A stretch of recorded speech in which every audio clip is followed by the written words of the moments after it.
তোমাদের সকলকে সমীশের আজকের ভিডিওতে স্বাগতম। পিআই এর জুনিয়র পিআই এর রেজাল্ট আউট হয়ে গেছে রিটেন এক্সামের। এখন সবার প্রশ্ন হতে পারে যে এখন কি করব আমরা, কি করলে ভালো হবে, কিভাবে আমরা রিয়েলি চাকরিটা পাওয়ার জন্য I mean what should you do so that will crack the exam finally. Okay, শুধু আমি রিটেন এক্সামটা কোয়ালিফাই করলেই তো হয়ে যাবে না, তাহলে আমি কি করতে হবে, কিভাবে করলে আমাদের অ্যাকচুয়ালি রিয়েল উপকার হবে আর রিয়েলি চাকরিটা পাওয়াতে অনেকটা মানে ইউজফুল হবে কি করলে। ওকে, যদি আমি কয়েকটা পয়েন্ট বলি, এখন যদি আমি কারেন্ট স্ট্যাটাস বলি তাহলে তোমাদের কি রেজাল্ট আউট হয়েছে কোন দিন? 11 জুনে। ওকে, সেকেন্ড হচ্ছে যে যারা যারা তোমরা এখন প্রভিশনালি কোয়ালিফাইড, কেন প্রভিশনালি কোয়ালিফাইড বলছি সেখানে কারণ হচ্ছে তোমরা অস্থায়ীভাবে কোয়ালিফাইড, তোমরা ফুললি চাকরি পাওয়ার হিসেবে কোয়ালিফাইড নও। তোমাদেরকে এখন যে রিটেন এক্সামের পরে ইন্টারভিউটা আছে সেটাতে বসতে হবে, তারপর যে ফাইনাল রেজাল্ট আউট হবে তখন বলতে পারি যে yes you have got the job. You understand? তাহলে ভাইবা পোস্ট যেটা আছে অথবা ইন্টারভিউ বলবো, যেটাই বলি আমরা, ভাইবা ভয়েসেও বলতে পারি অথবা আমরা ইন্টারভিউ বলতে পারি, যেটাই বলি। আবার অনেক সময় আমরা মৌখিক পরীক্ষাও বলে থাকি। তো যেটাই বলি সেটা কত তারিখ হতে যাচ্ছে? সেটা হতে যাচ্ছে হচ্ছে 1 জুলাইতে। ওকে, 1 জুলাইতে হতে যাচ্ছে। কোথায় হতে যাচ্ছে?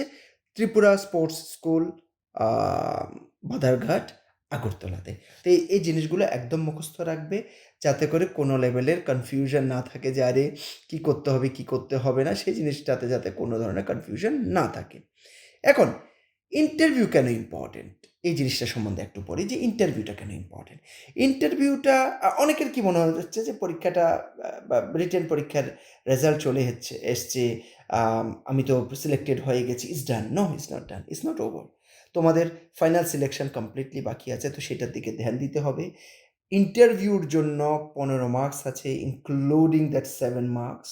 ওকে, তো একটা জিনিস আমি আমার গত প্রায় 8-9 বৎসরের এই যে এক্সপেরিয়েন্সটা আছে, গভর্নমেন্ট জব প্রিপারেশনের যে এক্সপেরিয়েন্সটা আছে, সেটা দিয়ে আমি একটা জিনিস দেখলাম এই 8-9 বৎসরে, যে ইন্টারভিউর এক একটা মার্ক পুরো সিনারিও চেঞ্জ করে দেয়।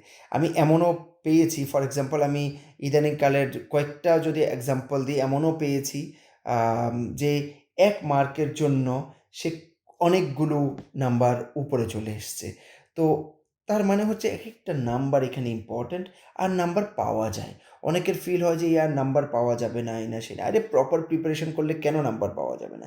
সেখানে গিয়ে তুমি মুখ দিয়ে কথাই বলতে পারছো না, তো কীভাবে হবে? তোমার কাছে ভেতরে আছে ইস রে, আসার পর ইস জবাব দিতে পারিনি, সেটা বলে কিচ্ছু লাভ হয় না। এই জন্য প্রপার প্রিপারেশন লাগবে। ওকে, আর তো সুতরাং ফাইনাল মেরিট লিস্টে তোমার নাম আসছে কি আসছে না সেটা পুরোটা ডিপেন্ড করবে এই মার্কের উপরও। মানে শুধু এই মার্কের উপর বলছি না, কিন্তু এই মার্কের উপরেও ডিপেন্ড করবে। সুতরাং আরেকটা জিনিস হচ্ছে, আনসারগুলোকে ভালো ইমপ্রেশন জমানোর জন্য তোমাকে কাম, কুল অ্যান্ড একটা প্রিপেয়ার্ড ম্যানারে অ্যান্সারটা দিতে হবে। তুমি যে একজন সিরিয়াস মানুষ, সেই জিনিসটা পুরো প্রিপারেশনে তোমার আনসারে সব কিছুতে দেখা যেতে হবে। তো তোমার বডি ল্যাঙ্গুয়েজ হোক, তোমার বসা, উঠা, হাঁটা, উইশ করার থেকে শুরু করে প্রত্যেকটা জিনিসের উপর কিন্তু ডিপেন্ড করবে যে তোমাকে আলটিমেটলি ওনারা কী ভাবছেন, তুমি কেমন মানুষ, কী ভাবছেন, সেই জিনিসটা ডিপেন্ড করে। তো সুতরাং প্রপার প্রিপারেশন বড় কি। ওকে, এবার একটা জিনিস মাঝখানে বলে দিই, আমাদের কিন্তু ইন্টারভিউ প্রিপারেশন বলতে পারি শুরু হয়ে গেছে। অ্যাকচুয়ালি শুরু হয়ে গেছিলো, আগের থেকে শুরু হয়ে গেছে। এখন কোনো আমি বলবো না যে তোমাদের বিশাল লেট হয়ে গেছে। ইয়েস, যারা আগের থেকে করছে তাদের অবশ্যই এগিয়ে তো আছেন ওনারা। যারা আগের থেকে শুরু করেননি ওনারা এখন শুরু করো, ইমিডিয়েটলি করো, সময় নেই। 1 জুলাই ইজ জাস্ট হিয়ার। তো যদি মনে করো যে সমীশের থেকে প্রিপারেশন নেবে, আমি পার্সোনালি সেখানে কমপ্লিটলি ইনভলভ থাকবো। তোমাদেরকে মক ইন্টারভিউ থেকে শুরু করে তোমাদের বিভিন্ন প্রবাবল কোশ্চেন্স দেওয়া, আর এন্ড টু এন্ড কীভাবে ইন্টারভিউ হবে, আর তোমাদেরকে কী কী জিনিসের খেয়াল রাখতে হবে, একদম ড্রেসিং থেকে শুরু করে হাঁটা চলা সব কিছুর উপর, বডি ল্যাঙ্গুয়েজ সব কিছুর উপর তোমাদেরকে একদম রেডি করে পাঠানো হবে, যাতে করে একদম একটা মার্কও কোনো মতে তোমাদের কাটা না যায়, সেটার জন্য পুরোটা চেষ্টা করা হবে। তোমরা আমাদেরকে কল করতে পারো। এনিওয়ে, এবার এই যে 4টা জিনিস আছে এটার উপরে আমাদেরকে কাজ করতে হবে। একটা কি জিনিস বলছে যে একটা হচ্ছে সবচেয়ে প্রথমে তোমাকে সেলফ যে ইন্ট্রোডাকশান সেটা একদম রেডি করে ফেলো, ঠিক আছে?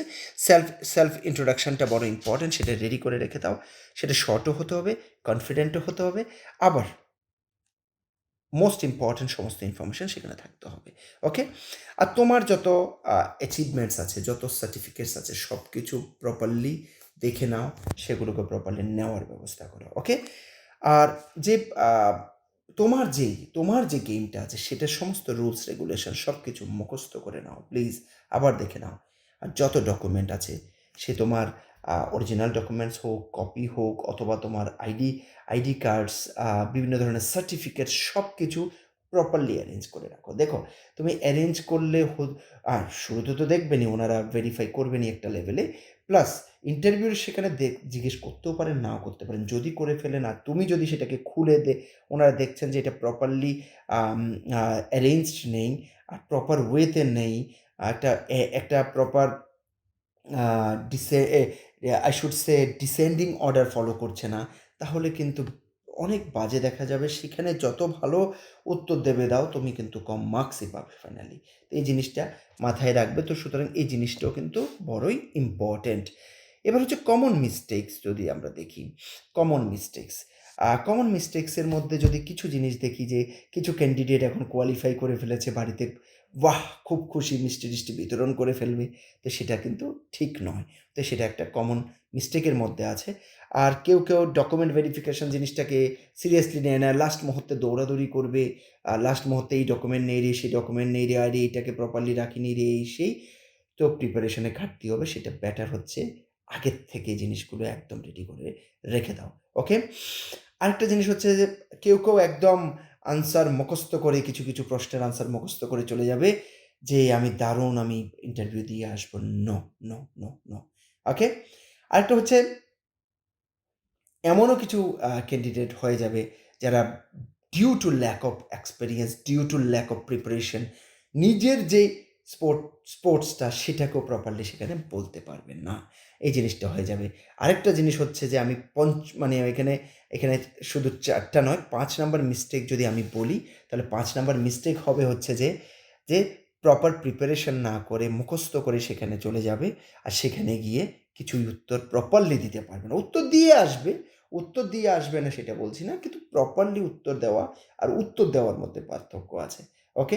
Because of lack of mock interviews and all, সেখানে ফাইনালি প্রপার উত্তরটা যাবে না। এই জিনিসগুলো হতে পারে, ওকে? আরেকটা হচ্ছে স্মার্ট প্রিপারেশন আমরা কীভাবে করবো। ভাই দেখো, সিলেবাসের যে বেসিক ইম্পর্টেন্ট টপিকসগুলো আছে সেগুলোকে পড়তে হবে। এখন কিছু তোমাদের কমন টপিক থাকবে যেগুলো সমস্ত পরীক্ষার জন্য কমন, সে ইনজুরি রিলেটেড হোক, ডায়েট রিলেটেড হোক, এগুলো তোমাদের একদম কমন। আবার কিছু পার্সোনাল ব্যাপার আছে। পার্সোনাল ব্যাপারগুলো কেমন, তোমার নিজের সাবজেক্ট অথবা নিজের লোকেশন, নিজের সার্টিফিকেটস, নিজের অ্যাওয়ার্ডস, এগুলো সম্বন্ধে প্রিপেয়ার হওয়া। তো কমন পার্টগুলো সম্বন্ধে পড়তে হবে, নিজের যে সেকশনগুলো সেগুলো সম্বন্ধে পড়তে হবে। আরেকটা হচ্ছে যে নিজে প্র্যাকটিস করতে হবে, ওকে? প্র্যাকটিস করতে হবে, নিজে জোরে কথা বলে, জোরে উত্তর দিয়ে প্র্যাকটিস করতে হবে, ওকে? আরেকটা হচ্ছে যে মক ইন্টারভিউ ছাড়া হবে না। মক ইন্টারভিউতে বসতে হবে, যেখানেই বসো, যেভাবেই বসো, মক ইন্টারভিউর জন্য বসবে। তাহলে কী হবে, তোমার রিয়েল কনফিডেন্স, রিয়েল সিনারিওতে যখন বসবে, যেমনভাবে মক টেস্টটা কেন ইম্পর্ট্যান্ট, তাহলে তুমি একটা টেস্ট যখন দিয়ে দাও, তুমি তোমার উইকনেসগুলোকে ঠিক করে ফেলতে পারো। Same to same mock interview. মানে আমি আমার প্র্যাকটিক্যাল অভিজ্ঞতা বলছি। একজন স্টুডেন্টকে যখন আমি প্রিপারেশন শুরু করাই, তো শুরুর দিন থেকে আর ২-৩ দিন পরে বা ৪ দিন পরে সিচুয়েশান এত বেশি চেঞ্জ হয়ে যায়।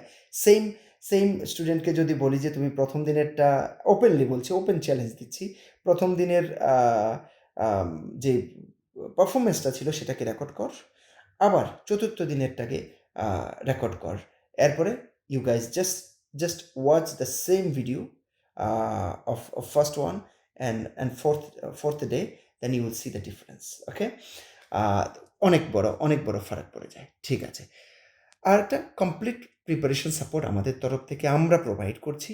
তো সেখানে পুরো এন্ড টু এন্ড আমরা ইন্টারভিউর গাইড দিতে যাচ্ছি। তোমরা চাইলে আমাদেরকে কনট্যাক্ট করতে পারো। It's up to you how you will do. There is no force, just I am saying. আর আরেকটা হচ্ছে যে উম বিভিন্ন প্রবাবল কোয়েশ্চেন, আনসার বিভিন্ন কিছুর উপরে আমরা সাহায্য করব। মক ইন্টারভিউ নিয়ে একদম রেডি করব। আর আ মানে একটা একটা লোকের সেখানে গিয়ে ভালো পারফর্ম করার জন্য যা দরকার আছে আমরা সবকিছু করব। একটা জিনিস বলব, আমাদের কন্টিনিউয়াস ভিডিও আসতে থাকবে। এটা একটা সিরিজ শুরু করেছি। তো সুতরাং ভিডিও পেতে থাকবে। একটাই রিকোয়েস্ট থাকবে, আ যদি আমাদের ভিডিওগুলো তোমাদের ভালো লাগে অবশ্যই সাবস্ক্রাইব করে নেবে, কমেন্ট করবে আর কিসের উপর ভিডিও নিয়ে আসবো যাতে করে তোমাদের ভালো হয়। আরেকটা হচ্ছে যে লাইক করতে ভুলবে না। আর যে বন্ধুরা তুমি ধরো দেখছো, তোমার ফিল হচ্ছে যে কোনো বন্ধুর এই ভিডিওটা কাজে আসবে, অবশ্যই বন্ধুর সঙ্গে শেয়ার করে দেবে। তাতে আমাদেরও মোটিভেশন আসে, আর আর বন্ধুরও ভালো হবে। আরেকটা কথা মনে রাখবে, লাইক, সাবস্ক্রাইব, কমেন্ট এইসব আমাকে প্রচণ্ড মোটিভেট করে। শুধু এজন্যই আ এ ধরনের ভিডিও বানিয়ে থাকি যাতে তোমাদেরও ভালো হয়। আর আমি শুধু একটাই জিনিস চাই, তোমাদের তরফ থেকে মোটিভেশন। Thank you.